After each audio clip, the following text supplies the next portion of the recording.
کہ جب وہ ہجرت کریں گے ایسے علاقے کی طرف جہاں پر بہت زیادہ کھجوریں ہوگی تو وہاں پر چند مہینے تک ان کا قبلہ بیت المقدس کی طرف رہے گا۔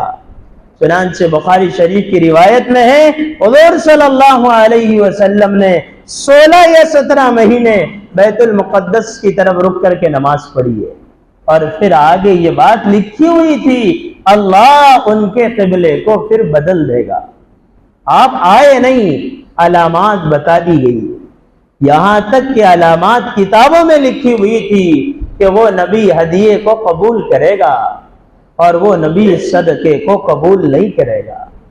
وہ نبی جب دنیا میں تشریف لائیں گے ان کی آمد سے پہلے ہی ان کے باپ کا سایہ دنیا سے اٹھا لیا جائے گا۔ یہ ساری باتیں کتابوں میں لکھی ہوئی تھی، یہاں تک کہ آپ صلی اللہ تعالی علیہ وسلم کے والد اور ان کے دادا، ان کے چہرے پر، ان کی پیشانیوں پر ایک خاص قسم کا نبوت کا نور نظر آتا تھا کہ سردار عبد المطلب کے والد ہاشم بازار سے گزر رہے تھے تو کسی خاتون نے ان سے کہا کہ تم میرے ساتھ وقت گزارو، تو انہوں نے کہا میں اجنبی عورت کے ساتھ وقت نہیں گزار سکتا، چلے گئے۔ کچھ دنوں کے بعد وہ خاتون سے ملاقات ہوئی تو انہوں نے فرمایا کہ میں تجھ سے نکاح کرنا چاہتا ہوں، اگر تم مجھ سے نکاح کر لے۔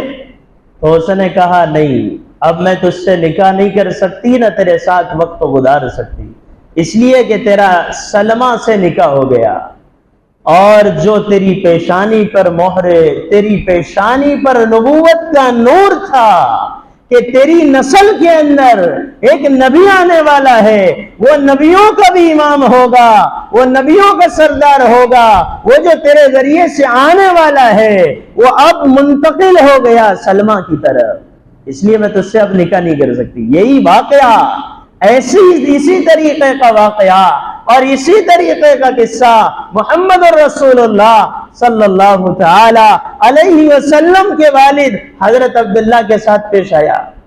حضرت عبداللہ گزر رہے تھے بازار سے تو ملاقات ہوئی ایک کاہنہ عورت سے جو بڑی خوبصورت اور اس کو کتابوں کا علم تھا۔ اس نے سردار عبداللہ کی پیشانی کو دیکھا تو دیکھ کے کہنے لگی کہ تیری جان کی حفاظت میں 100 اونٹ خرچ کیے گئے تھے، تیری جان کی حفاظت میں 100 اونٹ کا نذرانہ پیش کیا گیا تھا، اگر تو میرے ساتھ کچھ وقت گزار لے گا تو میں تجھے 100 اونٹ انعام میں دوں گی۔ تو سردار عبداللہ کہنے لگے کہ میں اجنبی عورت کے ساتھ کیسے وقت گزاروں؟ اس نے کہا میں تجھے 100 اونٹ دوں گی جیسے تیری جان کے بچانے میں 100 اونٹ لگے تھے۔ اب جان کے بچانے میں 100 اونٹ کیسے لگے تھے؟ اللہ کے رسول صلی اللہ تعالی علیہ وسلم نے ایک جگہ فرمایا میں 2 ذبیحین سے نکلا ہوں۔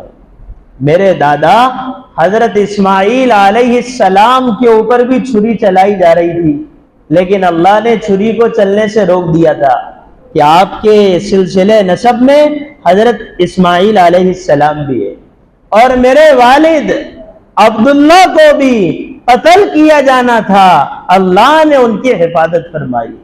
واقعہ یہ پیش آیا تھا کہ جو زمزم کا کنواں تھا یہ اللہ تعالی نے حضرت اسماعیل علیہ السلام کی ایڑیوں سے حضرت جبرائیل علیہ السلام کے پروں کے ذریعے جو پانی کا چشمہ نکالا تھا جس کو زمزم کہتے ہیں، کسی وجہ سے وہ زمزم کے کنویں پر ایک قبیلے والوں نے پتھر وتر ڈال دیے اور اس کو بند کر دیا۔ اب 300 سال تک زمزم کا کنواں بند رہا۔ پھر سردار عبد المطلب یہ مکے کے سردار بنے تو ان کو خواب آنے لگا کہ برکت والا کنواں کھودو۔ تاریخ کی کتابوں میں یہ باتیں لکھی ہوئی ہے کہ برکت والا کنواں کھودو۔ انہوں نے جو ہے کنویں کے بارے میں پوچھا دوسرے دن خواب میں، جب خواب آیا تو کہ میں یہ کیسے کنواں کھودوں، مجھے تو پتہ ہی نہیں کدھر ہے۔